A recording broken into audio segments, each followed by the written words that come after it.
Hi, good evening, everyone, and great to see everyone here tonight. To think that you could have all been at a hockey game and chose to be here instead, that's wonderful to see.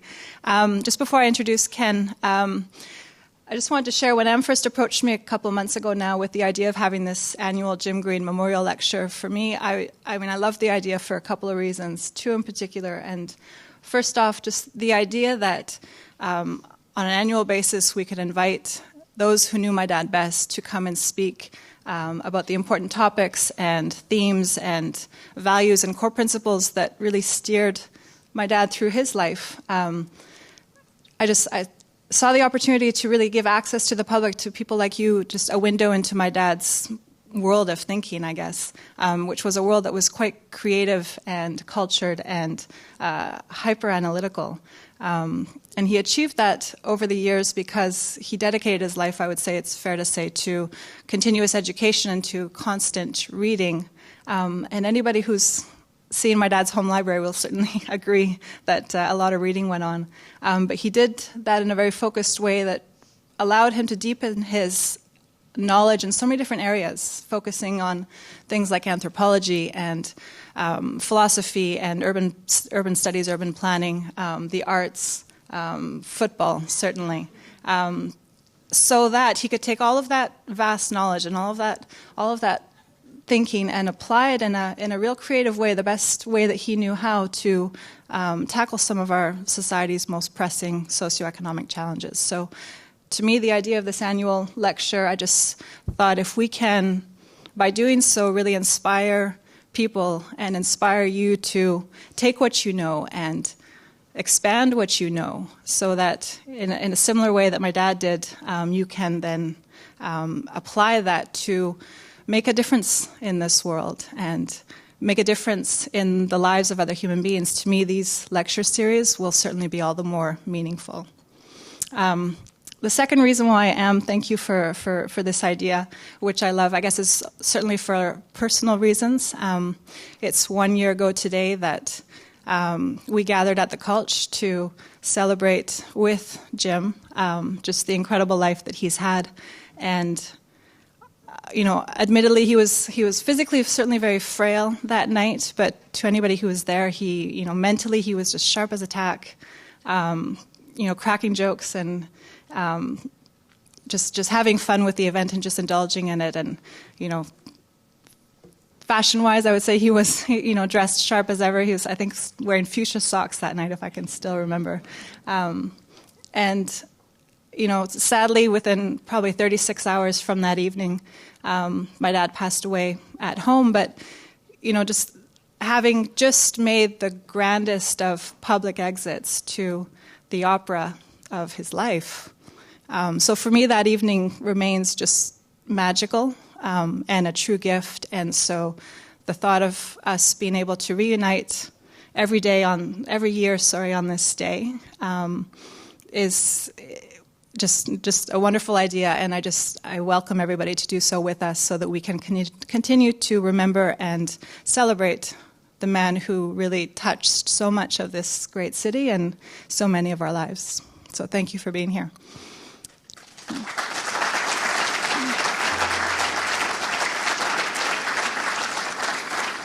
So the reason why you are all here, I have the pleasure to introduce Ken Lyotier. Ken was born in North Vancouver. I'll spare you the year. He's lived and worked in Vancouver's Downtown Eastside for the past 30 years. In 1990, along with other members of his community, Ken began to work to improve beverage container recycling services in Vancouver. He participated in discussions which guided the drafting of regulations to expand industry stewardship of beverage container recycling in BC. Motivated by social justice issues, Ken has attempted to change inconsistencies in his own response to the world as a starting point for the constructive engagement of others in his community. Ken believes that effective social transformation occurs by seeking a better understanding of how things actually are, and then taking specific action aimed at moving us closer to how we think they ought to be. And evidence of change needs to be continually assessed and new actions adjusted to reflect our changing understanding of reality. Ken is also the founder and executive director of United We Can, which is a nonprofit bottle depot which has operated in downtown Vancouver since 1995. And Ken's work has been well recognized, and he has received numerous awards and commendations, including a medal for meritorious service from the Governor-General of Canada and an honorary Doctor of Law degree from the University of British Columbia. And so please help me to welcome a dear, dear friend of my dad, Ken Lyotier.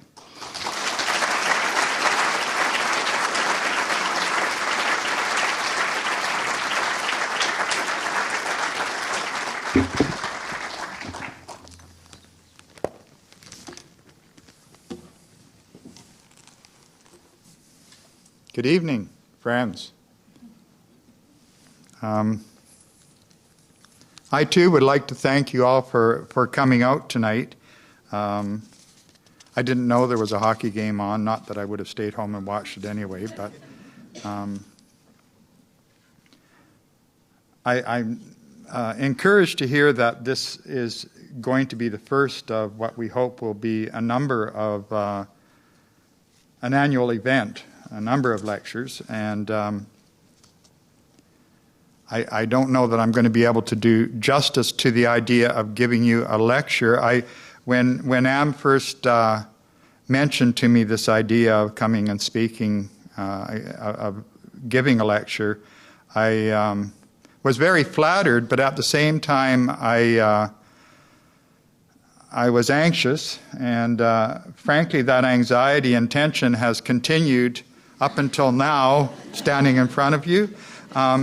And part of the reason that I have some anxiety about it is that I'm not an academic. I'm not used to lecturing, and I wanted to talk about community development, which is, if I learned anything from Jim, something that I might be able to share about. But at the same time, I thought, community development isn't really a lecture topic. It's more like an experience. And so to try and approach this in a way that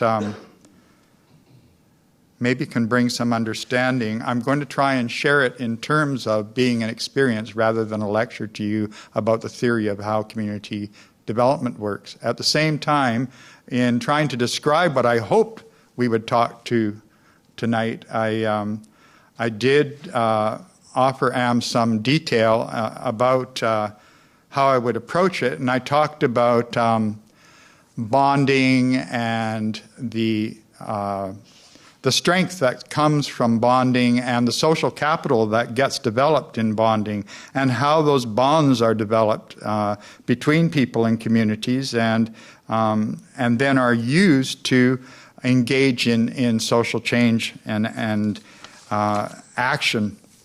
I too would like to acknowledge First Peoples who have been hospitable and tolerant of our living on this land, and I have heard that expressed regularly at public gatherings, and I thought that, in addition, I'd like to acknowledge that we are sustained in this land by all the plants and animals that have got here before us and put down their roots and swim in our waters, and we have a responsibility to them, if we want to continue to be sustained, to care for this land that we share.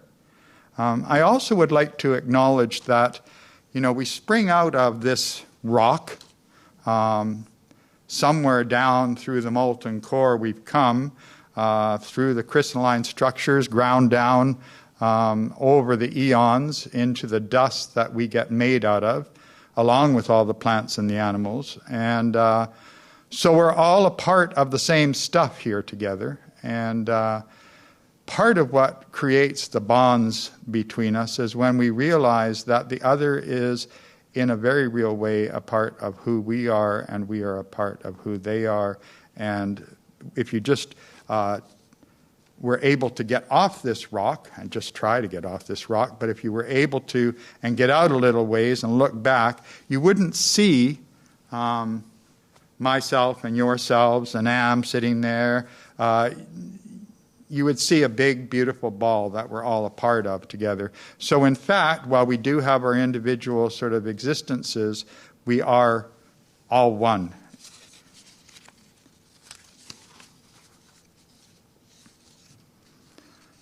I'd like to also express my appreciation to Simon Fraser University for allowing this event to happen at SFU. I guess the riffraff has arrived. Frankly, if you knew all the scallywagging I'd done at SFU over the years, you might not laugh. Nonetheless, we is here.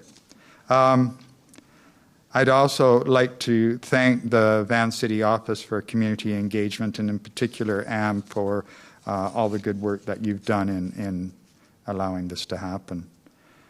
Now, all of us here, collectively, as a part of the citizenry that pays taxes to governments that create these kinds of places, are in large part responsible for the fact that we can be here as well. Every seat here, all the walls and the ceiling and the floor underneath us, it's paid for by your tax dollars. And I think that, that needs to be appreciated. So thank you all very, very much for continuing to do that work.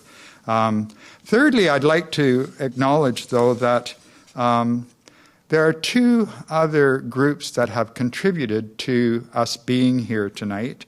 The first group constitutes hundreds, maybe thousands of citizens who over the years have struggled together to realize a dream for what this place can be. Not an end product, not a punctuation point, but a process that continues to unfold in our lives here. The second acknowledgement that I'd like to make, and I do it with a little bit of trepidation, but maybe it'll explain itself later on. I'd like to acknowledge Gold Corp. Gold Corp is a mining company, the corporation for which the center is named. Gold Corp gave significantly to SFU, again, not as an individual, as a group representing a system, a process, not a punctuation mark, a system in process that was created by humans that can and will continue to be changed by humans. Last, let's remember that it was Jim, very definitely, an individual man with a vision and the ability to navigate and negotiate his way between these many interests, who was able to galvanize some of the elements into working relationships that resulted in new development here. I'd like to return later, if I could, to an examination of these relationships. But as a starting point, I think that I'd like to share a little bit about myself in context. I'd like to do this because, in part, I sincerely believe that everybody here, just for the fact of being human, has something vital to share about what community and community development means. And saying that, I have no doubt that anyone here could come up here tonight and stand here and share much more eloquently and probably much more meaningfully than I'm going to be able to do. At the same time, what I do know about is my own life, and regardless of my merits or demerits, I'm the one that's here, and so that's how I'm going to try and proceed, and I'll try in that process to look at my experiences in living in the Downtown Eastside in relation to community development.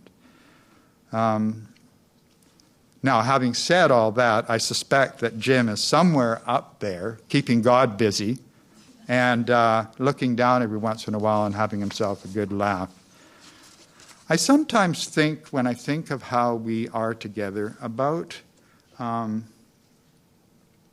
flocks of birds and schools of fish and herds of animals, and how they seem to be able to navigate and move together. If you think of flocks of birds, I mean, I don't know if you've ever watched them, I'm sure you have. They seem to be able to fly around without smashing into one another. I gather the reason that animals do that, school together and flock together, is a defense mechanism to protect them from predators. At the same time, those that have studied those phenomena have realized that there are certain things, for example, with birds that they know how to do instinctively, I guess. But in order to do this flocking and flying around the way they do, they monitor how close they are to each other's wingtips. They maintain a certain kind of velocity together. They bank at the same tilt together. So there's a number of factors at play in how they fly together that allow them to do that. The other thing that's interesting about groups of animals, though, is that if you watch them behaving like that, it's very difficult to identify the leader. You know, even in formation flying with geese, they apparently rotate. So one geese will fly in front, and then another will fly in front, and as they go, others will sort of take the lead. But generally in flocks and schools and herds, it's not so obvious who's in the lead. They all kind of look the same, and they seem to navigate. Maybe they do smash into one another from time to time. I don't know that, but the reason I bring that up is I suspect that we're all kind of like that too.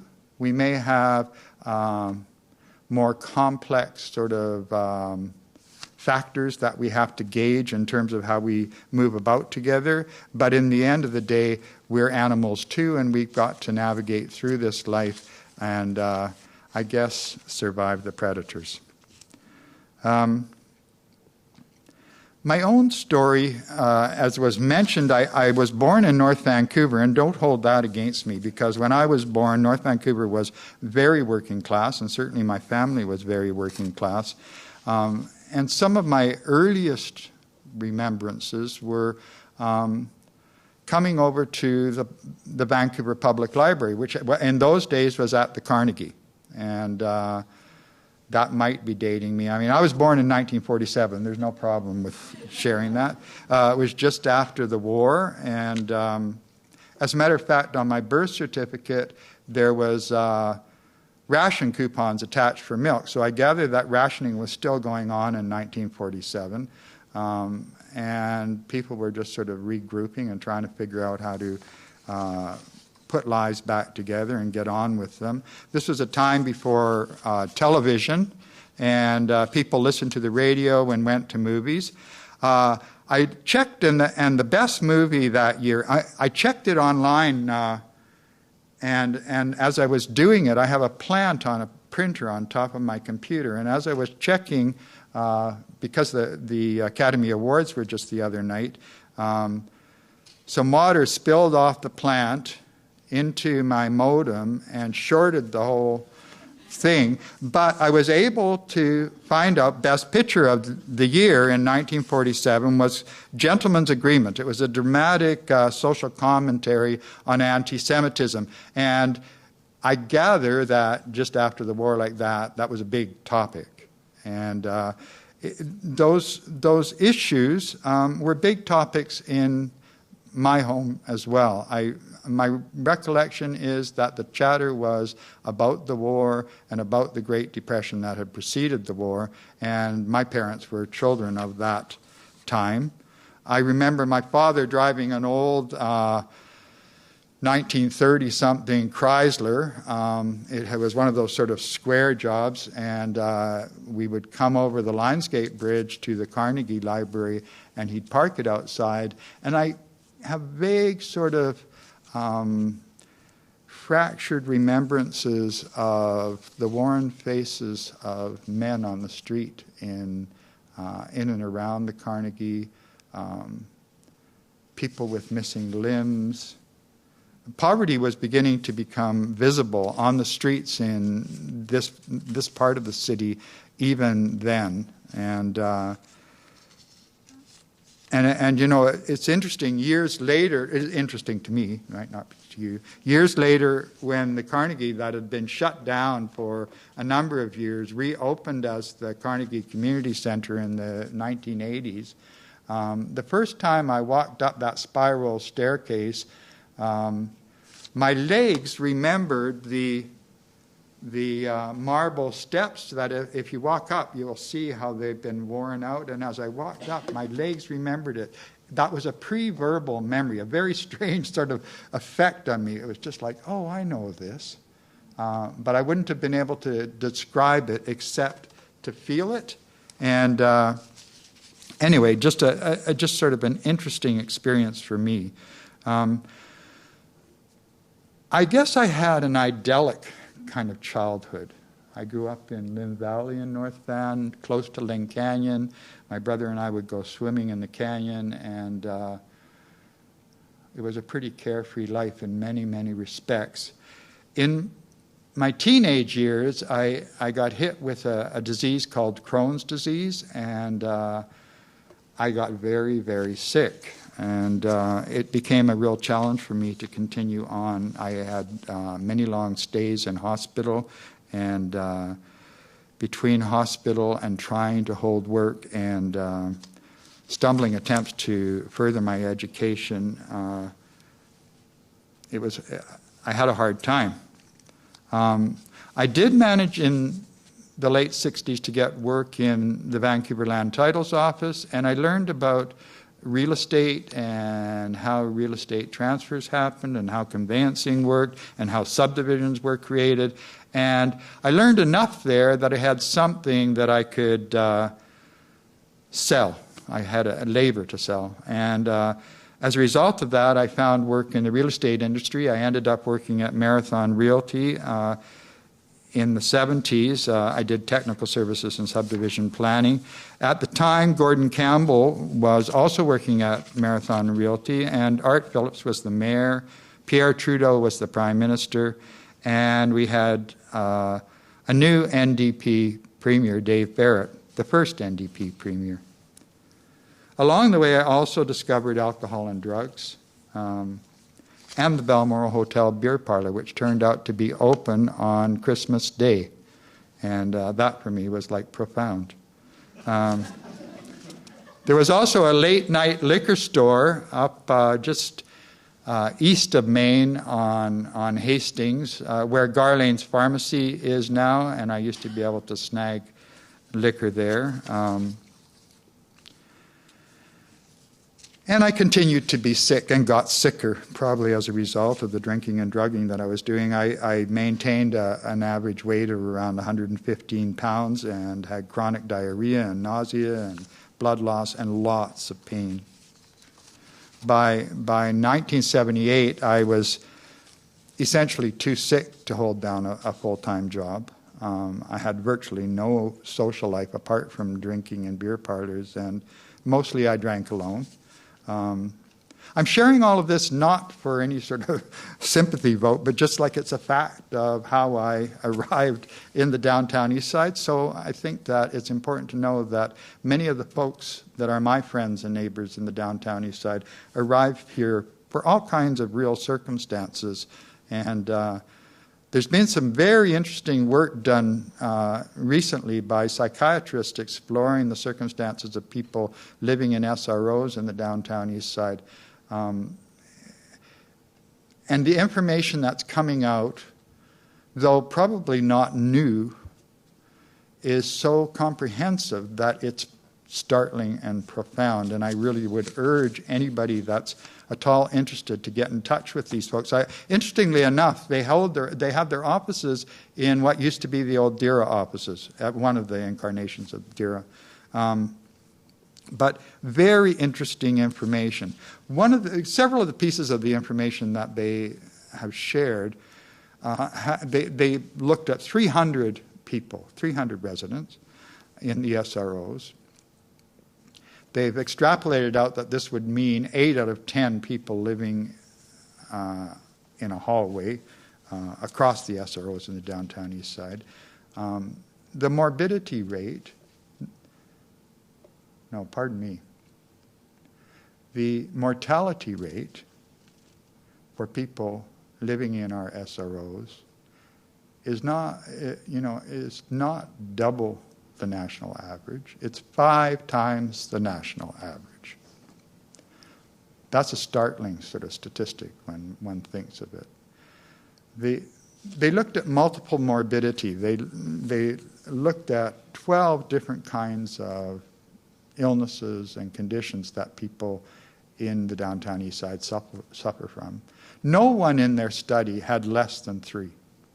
This group of researchers are not sort of, at this point anyway, proposing treatment or solutions. They're just assessing conditions. Anyway, I kind of gone off on a tangent here, but the point I was trying to make is that we get here for reasons, and when I heard this information, I thought, well, yeah, I kind of know that, but no bloody wonder. And, people say, why the hell are people living in those SROs in the Downtown Eastside? And why don't they just pull up their socks and get out there and get a job?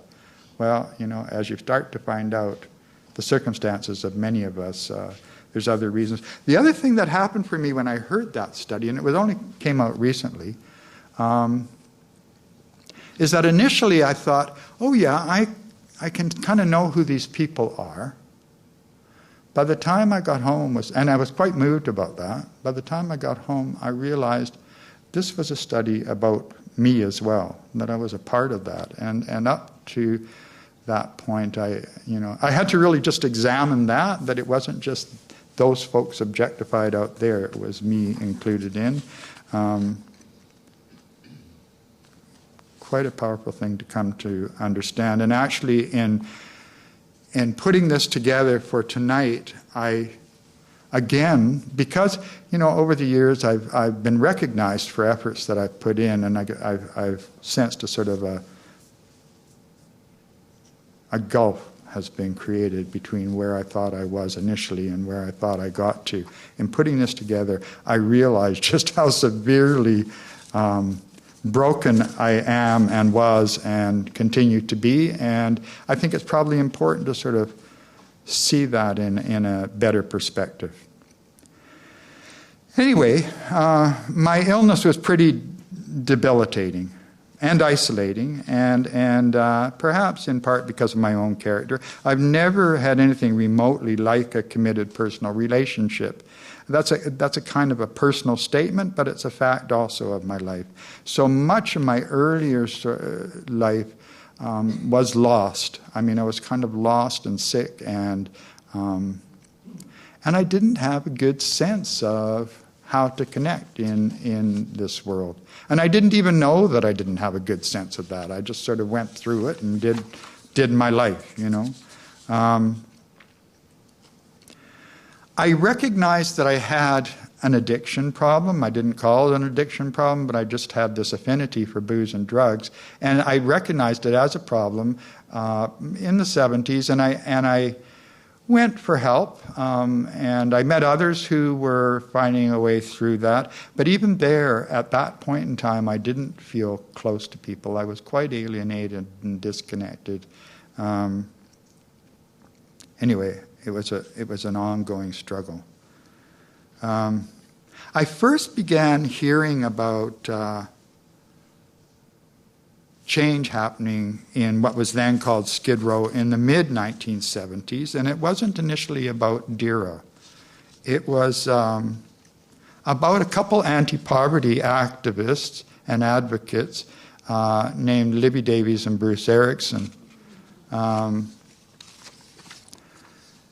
Articles began appearing in the news about calls for improvement in the welfare rates and calls for the city to address some of the slumlords and the housing conditions in the old hotels. Actually, on a personal note, before Jim's death, I had an opportunity to interview him in relation to some work I was doing, and during the interview, in response to one of the questions, Jim spoke about how, to him, Bruce Erickson was the person he admired most in his life.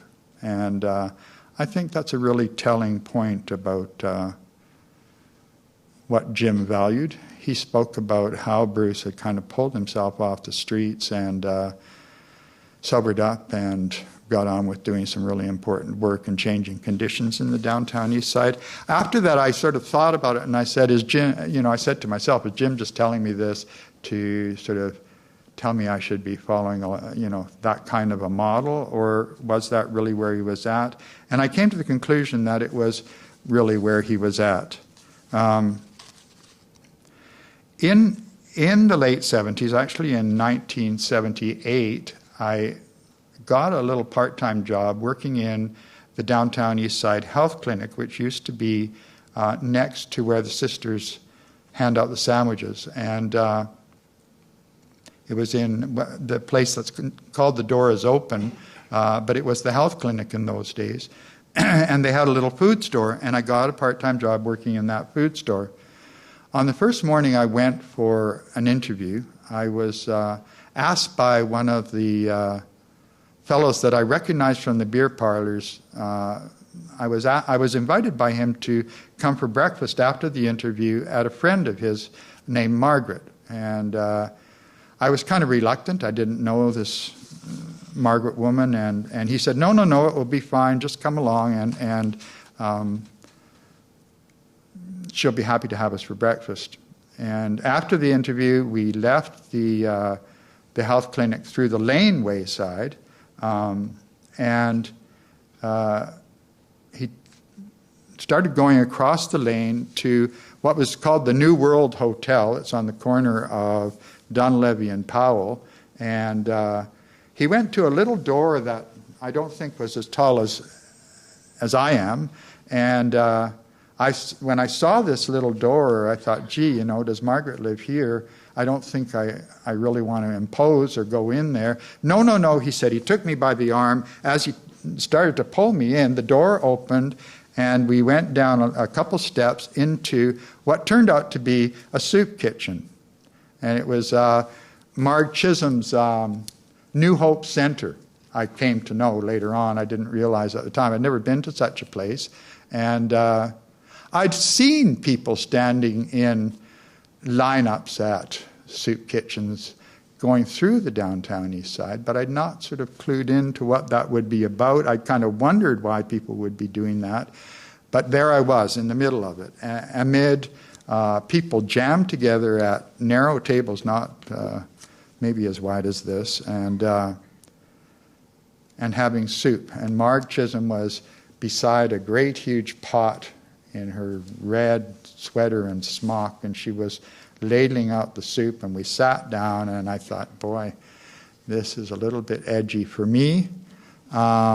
People were there with their cut crutches and rags and scabs and grizzly beards, and it seemed kind of rough, and I sat there. They had crusts of bread in a basket on the table. They came around with the soup. I said, no thanks. I took a crust of bread and I started to chew on it, and I got high. I got psychedelically high. And I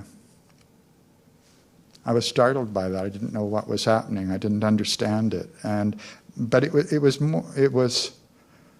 was potent. Initially, I thought maybe there was something in the bread. Then I realized, no, there was something happening. I was feeling something. And then they brought around more soup, and I said, well, maybe I will have some soup. And they said, well, only one bowl. And I said, well, I haven't had any bowls. And so they gave me the soup, and I had the soup. And it was a very powerful experience, but I didn't understand what it was. And I left, and I decided I wanted to go back and experience that again the next day. I went to that little door in the back lane again the next day, and I went to go in. There was a security person there. They said, no, you can't go in this way. You have to go around and line up with everybody. Didn't know. I went and lined up, went through the lineup, and before I got to get in for the soup, they ran out of soup, so I didn't get a chance to go there again. But it was the first time in my adult life maybe since family as a kid, that I was a part of a community.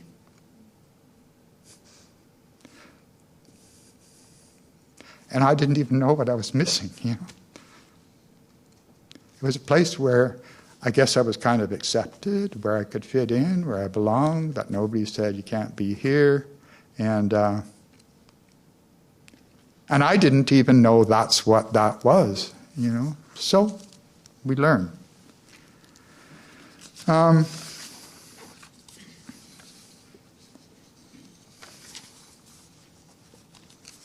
I continued to work in real estate during that time, and at the end of the 70s, for those that can remember, it was, like so often is the case, the real estate market booms and busts, and it was getting ready to bust, and I was very, very sick, the dying kind of sick, and I saw a doctor in the health clinic, and he said, I think I know a doctor in Victoria that might be able to do something for you. And I went to Victoria to see the doctor. He couldn't do something for me, but I moved to Victoria in hope. As it was, I stayed in Victoria for a year and collapsed in front of the hospital at some point along the way. They got me in, cut me up, and sent me out revived without my guts. And so I've lived since then with a bag on my side, an ostomy, and I've navigated along. But as soon as I was back on my feet, I wanted to get back to the Downtown Eastside. In later years, I heard somebody, a friend actually, comment that the Downtown Eastside draws people back like moths to a flame, and I think he was referring to the addiction and the cycle here. And I certainly was drawn back. I wasn't drawn back, though, for the booze and the drugs. I was drawn back because I wanted to experience more of what happened at that soup kitchen. I didn't understand it, but I knew that there was something there, you know. And I bounced around, in fact, from hotel to hotel and rooming house to rooming house, and ended up on the streets of the Downtown East Side. And used to sleep at the foot of Main Street. It was before the Main Street overpass was built, and beside the railway tracks there was a place that you could sort of get in some shelter, and so I would hang out there. One day I used to go to the Dugout, which is a drop-in center in the Downtown East Side, and at the time, my shoes were literally falling off my feet, and I went there. I was in a bad way, but I didn't know how bad a way I was, I guess. And there was a fellow there, his name was Bill Hennessy. There's now a housing project that's been named after him. And he was an advocate at First United Church, and he said, you know, I think I could probably find you a better pair of shoes than what you're wearing. If you come with me, maybe we can see what we can do. And I did. I followed him up to First United Church, and when I got there, I waited while he went to find some shoes, and while I was waiting, I heard people talking in the office about how they were going to be tearing down the church and building a housing project. And I heard this, and I said, really? You're going to tear down this church? And they said, yeah, that's our plan. We're going to pull down the church and build housing here. And I said, wow, is that ever neat? I'll bring my sledgehammer. I'm ready. Let me know, right? One of the people said to me, well, if you're really interested in helping out with this, actually we have some work here. And maybe you can get a job. And I thought, wow, that would be so good. So I went for an interview for that, and I did get a job working for First United Church Social Housing Society. The person that had hired me, his name was Lawrence Bantelman, and Lawrence Bantelman was a community developer par excellence, in my opinion. He was a total drunk, but a brilliant drunk, and in the day, he was actually one of the founding members of DERA, along with Libby and Bruce and Libby's dad. And I think Gene Swanson was a part of that too, and maybe somebody else. And in that time, the federal government had a social housing program, and they provided subsidies for development of non-market housing, cooperatives and not-for-profit rentals. It was the 56-1 program under CMHC, and First United Church was looking at how they could get some of those unit allocations and turn the church into a housing project. And it was really my introduction to community development work, I guess. The project that I was working on was a job development program of the federal government, funded by the federal government, called the Canada Community Development Program. CCDP. It looked like one of those Soviet Union sort of labels, you know. And I felt like very sort of part of it, So I'm so arrogant, God. Anyway, our job was to go and assess all the hotels and the rooms in the hotels and the residents in the hotels and gather all sorts of information and put it together. And in the process, promote the 56-1 program for other groups in the community that they too could sort of access those allocations and start building. There were very few public housing units in the community at that time. There was Rainier, a huge project, and there was McLean Park, and there were a couple of the lodges, Rodin and Oppenheimer, and but that was essentially it. So, you know, all the social housing that's come on since then, if one thinks about it and sort of goes around the Downtown Eastside, there are so many units of housing, in spite of the fact that it's never enough. There has been a lot done over the last 30 years in terms of development of housing. So one of the things we had to do was go and knock on doors of other groups. And this was when I met Jim for the first time. He had just become the coordinator or the organizer for DERA, and he was working out of offices in the Ford building. And he was very intimidating. And frankly, totally dismissive of any idea of doing social housing. Apparently, when Libby and Bruce were more engaged at DERA, they tried to get hold of the Stratford Hotel, one of the hotels with a notorious bar in the Downtown Eastside, and turn it into something that would be more stable and better representation of what they were calling for in terms of social housing. But it hadn't worked, and they'd been burned in the process, so they were kind of negative about it. And Jim had a lot on his plate, frankly, at the time. There was a lot going on. BC Place was being developed, and there were plans to do Expo, though it was still relatively early days, and he had Canada Community Development projects of his own that he was managing, and they were looking at cooking wine and knives and a whole array of other things. So housing just did not seem to be on the radar. At the same time, at some point, he must have got the bug. And I think it had to do with the city actually probably coming through their social housing people to say, look, you know, DERA could actually pull off one of these. And they started to work on a plan for developing a co-op on Alexander Street. And at the same time, the efforts that I was involved in at First United with Lawrence did eventually result in housing projects up the street. The church is still there, and it never was torn down. And I don't know if that's just a gimmick of churches that they say, oh, we'll tear ourselves down.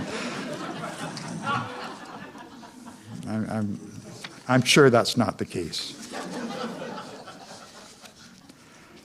Actually, you know, I was a bad actor then. I was terrible, and poor First United. You know, eventually I became so crazy they literally hauled me out in handcuffs and leg irons, I think, and locked me up in psychiatric assessment for a long time. And like I think I'm normal, But it was a difficult time in my life, and it wasn't just because of alcohol and drugs. I had some mental problems, and Lord knows where that all came from, but you know, here I am. I'd like to talk a little bit about Crab Park. When I was at First United Church, a letter came across the desk that I was at. Actually, it was a letter to the head minister at First United, but was passed on to me.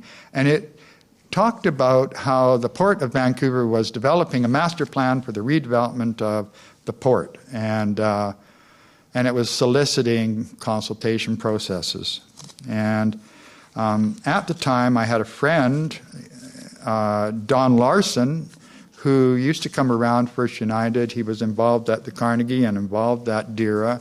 And I told Don about this thing. And one of the things that bugged me about this plan is that I used to go down to the waterfront there and drink. And you used to be able to get across at Columbia Street, and there was one little place in that industrial wasteland that actually was on the water, and nobody could sort of get at me, and I would sit there in the sun and drink. And so I thought I didn't like the potential of the risk of losing that little access.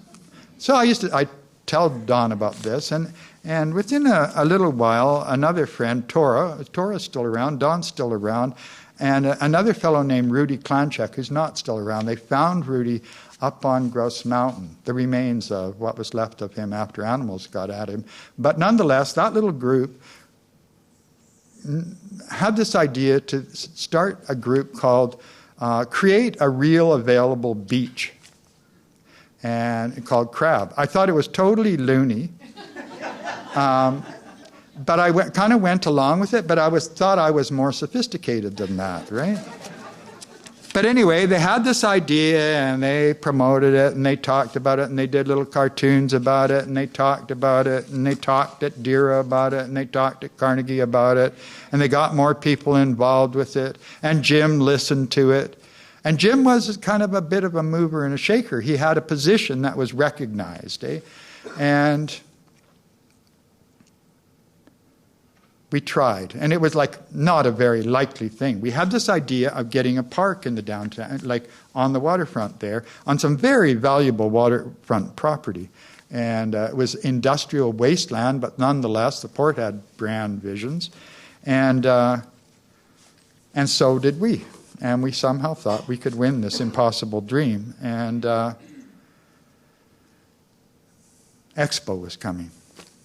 And they wanted access over Main Street down to the Port Roadway to get to Canada Place through the Downtown Eastside. That was part of how this was going to develop. And Jim was on top of those kind of issues, more than we, I think. And we eventually did get to meet with the port people and the city people. And we got into a room. I remember this so clearly, and I think it says something really important, to me anyway.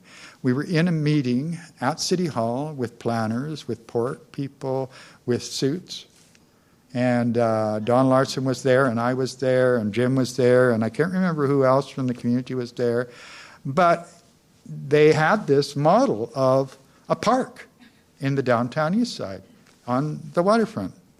And it looked real spiffy, not unlike the one that we ended up getting. And this was like in maybe 1983, 84 maybe, I can't remember exactly, but there was a missing piece in it, sort of like a part of a jigsaw puzzle. And what it was this overpass that would connect up Main Street down to the Port Roadway. Up until that time, it had sort of been blocked by what used to be the Papa restaurant, where I used to sleep outside. And this was not going to happen. According to Don, who was kind of our leader, this wasn't on. We were not going to have all kinds of trucks going down Main Street and servicing Canada Place as part of this expo scene. And he was really, really adamant and negative that this couldn't be. And so at that point, the suits kind of got up, and they picked up their stuff and started to leave the room, and it was kind of like the end. And as they were getting to the door, Jim said, "Well, just a minute, guys. It's not all over. Like, we got to talk." And we did. Had Jim not been there to sort of hook us back in, to keep the conversation going, we never would have got that park. Yes, it's true, we got the Main Street overpass, and it's not that accessible for people with disabilities to navigate up that, but we wouldn't have got anything. And it really told me something about how a person needs to be open to continue on with process, past what seems to be the end of things. There can't be an end of things. We have to keep going. And it's not like we're going to get there and it's all going to be perfect. It's a process, and we need to keep at it and keep at it and keep at it and keep at it and never give up and not panic about it. Unfortunately, in that process, though, people get wounded because people get stuck in positions and say, we're right after all, and we are right. But you know what? It's you got to try and compromise to win. And maybe the compromises aren't the right compromises, but it's kind of like what Jim said in relation to this place. When the critics are saying there's not enough, well, you're right, there's not enough social housing here or anywhere else in the Downtown Eastside. But where's your contribution, he would say. And fair enough. In fact, he doesn't talk in that clip about the other 200 units of housing that were generated out of the efforts to get this place in the Lori Krill co-ops. And so, there's fallout from these things, and it's not a perfect solution. It wasn't a perfect solution with the 56-1 program with CMHC back in Trudeau-mania days either. It would be better to have that than none at all, but at the same time, there's always a need to keep at these kinds of processes in communities. And part of the fallout of people getting hurt in the process is this sense that I'm not included. My place isn't recognized. I know that Don was hurt in that process, and that went on for a long time. It wasn't reconciled, actually. It was an unfortunate part of that dynamic, and it hurt to see Don hurt, and yet at the same time we have to carry on. We're all members of a community here together, and we all did carry on. Anyway, the thing about that Jim was a master negotiator. I'm not so convinced that Jim was a master manager. I think there are different things there, and I say that in reflecting on what ended up happening with DERA after Jim left, and how we make those kinds of transitions, and how it doesn't always work out the way that we think, and it's one thing to have a vision and be passionate about development and move on with that, but in order for things to be sustained over time, there needs to be people that have the capacity to manage and to make things continue to work. And it's not always the most glamorous part of things. At the same time, that being said, the reality is that once the housing that Jim was involved in was built, it's there. And we somehow have to deal with that resource, and it's provided thousands of people with a place in the Downtown Eastside. In 1986, I became very sick again. I went back into hospital. I went through a lot of messy procedures and ended up sort of in a circumstance that I was apparently going to live on a tube feeding me, which I didn't know how that was going to work out. But in any event, they said that I wouldn't be allowed out unless I had a place that had its own bathing and washroom facilities. At the time, Jim had been working with DERA on the development of the Four Sisters Co-op, and I got a place in Four Sisters. I moved in before they even had their occupancy permit, sort of haunting the place. And it was my salvation. It was a stable place. I didn't stop drinking right away. That was 1986, but it stabilized my life. And I can't speak loudly enough to how important having a place, a secure place to be, is in stabilizing people's lives here or anywhere. I can remember times being on the street looking up at hotel rooms with incandescent light bulbs in ceilings and thinking like, God, that looks good. And it does when you're cold, when you're outside and you're lonely and have no place to lay down. So we really, that file, we have so much work to do. I did sober up, though. In 1989, I saw the light. And it was actually shades of that experience in the soup kitchen. And it was just kind of hitting a place where I sort of went native, I guess. I came to believe that I actually had a place in the Downtown Eastside, and I belonged. And when I say I saw the light, it was like that. It was psychedelic. It was like, not like this light, but it was like it was like the light changed. And in hindsight, I think what happened for me is that whatever the emotional baggage that I had been carrying, I was 42 years old, whatever that was, it just became too much. I couldn't carry it anymore. It fell away, and I became a lot lighter, and the world looked a lot brighter. Physically looked a lot brighter. So when people talk about seeing the light, being born again or whatever, I believe. I have no doubt that, it's quite possible for people to go through amazing psychic changes in their lives. I am an example of that.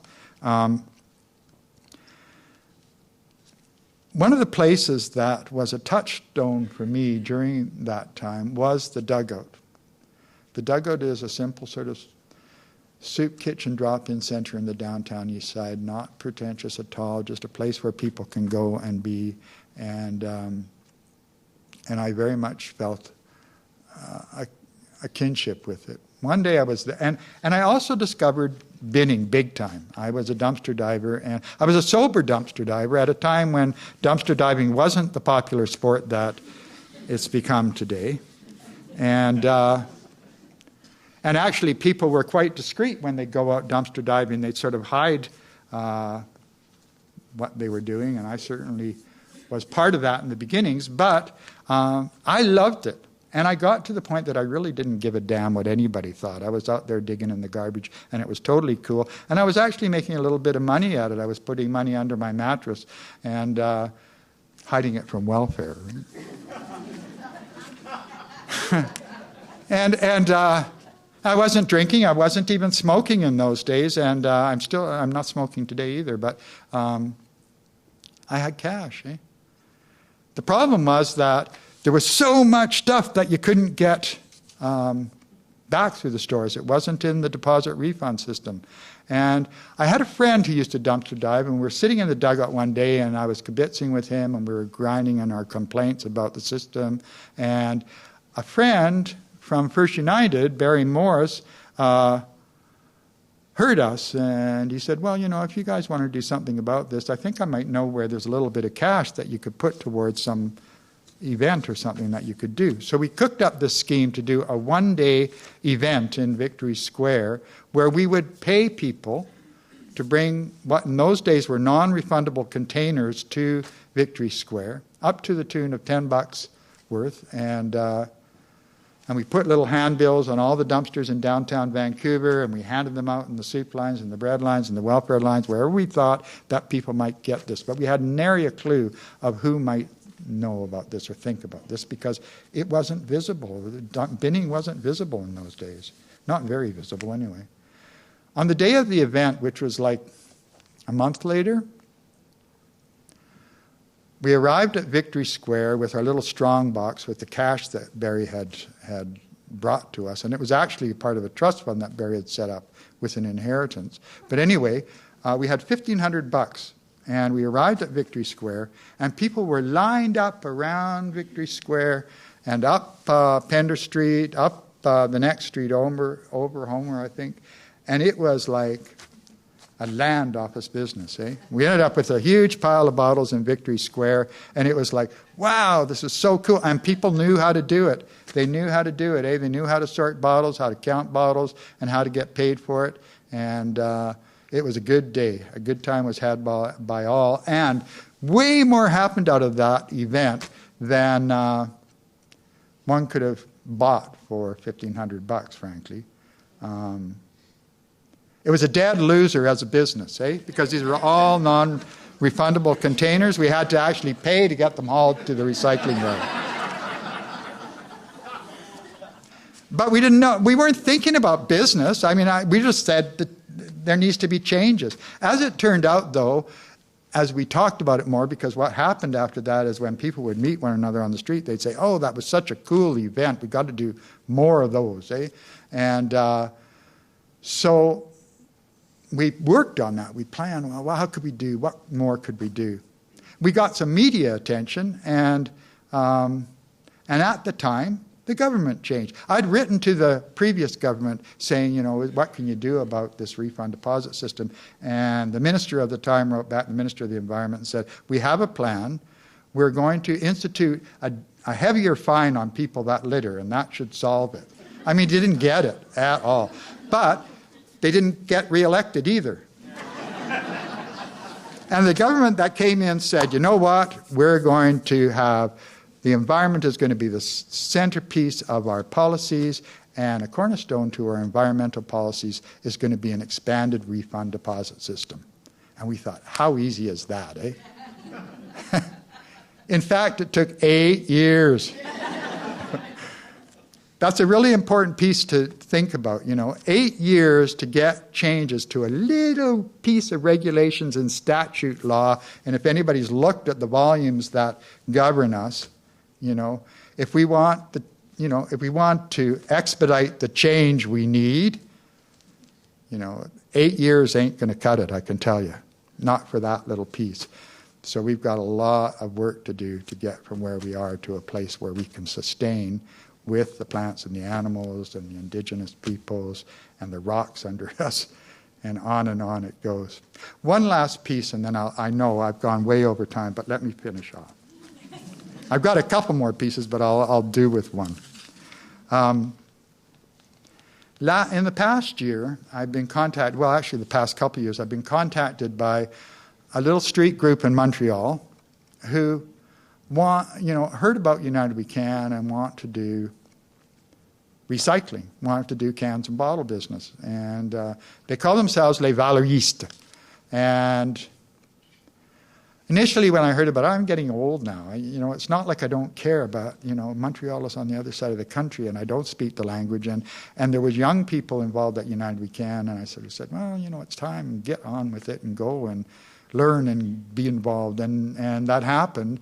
But then they still kept needling, oh, we've heard about you and we want you to come. So I went, and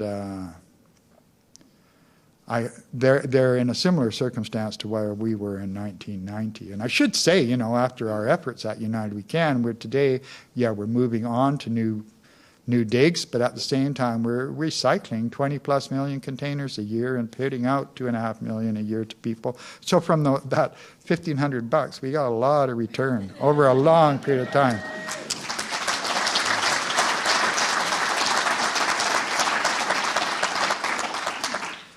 Clap for yourselves. Remember that flock of birds, It wasn't, oftentimes that's one of the problems. People think, oh, you did. I didn't, I was part of a big group of people that did all sorts of amazing things. But anyway, this group in Montreal wants to do the same.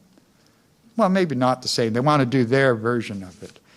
And I had an opportunity to go back there initially for a few days. I learned more about their system there, all in French, which I could barely understand, but nonetheless, we have to try. I'm on the old age pension. I don't have a lot of dough, but they paid my way and they paid the hotel and whatever, and actually I paid for it on a credit card. And before I left, I was thinking, if it hadn't been for Barry Morris, or somebody like Barry, we might not have ever got there, Somebody believed in us. And so before I left, I talked to the people that had funded me getting there and said, well, I can forgive this, but how about connecting it to these folks on the ground? It made me feel real good, even to share it, even though I guess you're not supposed to tell about those things, but I'm happy to. But anyway, the folks that were funding it agreed to do that, and they directed those resources to this little scratchy group, who immediately wanted to do one of these events like we'd done at Victory Square. And so they planned it for November in Montreal. And it's already starting to snow, and it's cold, and it's like... Anyway, they wanted to do this thing. And they said, well, you know, dinners in Montreal, they're used to cold. There's no big deal. We can do this. They wanted me to come back. And I thought, boy, you know, like, I hear you, and I'd like to see it, but I don't know. And I can remember the morning where I was sort of hemming and hawing, really sort of trying to make a decision, should I go or should I not? And I was kind of at a low ebb, and when I was leaving the time before on the shuttle bus to go out to the airport, I saw this huge church on my way out. And I don't know, I've been to Montreal a few times. I haven't spent lots of time there, but I'd never seen that church before. And it was a very elaborate, you know, domes and sculptures and all sorts of stuff. And I thought, wow, that's interesting. I'd like to sort of check that out a little more. It seemed so huge zipping by it. While I was debating whether to return there, I thought about that church. My mother grew up in Montreal, Scottish Montreal. And it was like a voice inside me. She's long gone, but that voice was there saying, you know, Ken, go back and check out that church. And it was enough of a motive to get on with it and sort of say, okay, I'm going to come back. I did. I went and checked out the church. It was an interesting church. And I developed a big theory about how, you know, this architecture is kind of a legacy of the people that were at that time investing their meager resources in building this enormous edifice that I guess was a kind of an expression of the beliefs of those folks at that time. And I was thinking at the time about legacies, and when I compare it to our legacies in Vancouver and all around this planet of stadiums and casinos and convention centers, I suppose churches are not all that much different in some ways, but I went back and checked it out. It wasn't as amazing as I'd thought, but the event was amazing. These folks from the street with their cans and bottles and bringing them, and again, this whole thing of people got it. You know, the word was out on the street. They brought their cans and bottles together. We ended up with a huge pile of containers in a square in downtown Montreal. And it taught me something about legacy and community development and carrying on, that it isn't about this place that we're in. It's about us. You know, this is the legacy. We're it. This is the main act, you know. It isn't about the church. It isn't about the casino. It isn't about the convention center or even the housing, though without the housing, it's pretty slim pickings, eh? It's about us and how we build from where we're at together into a future that only we can do. It isn't like there's going to be this magic force that comes in and fixes it all for us. It's up to us. And I'm absolutely confident that united we can.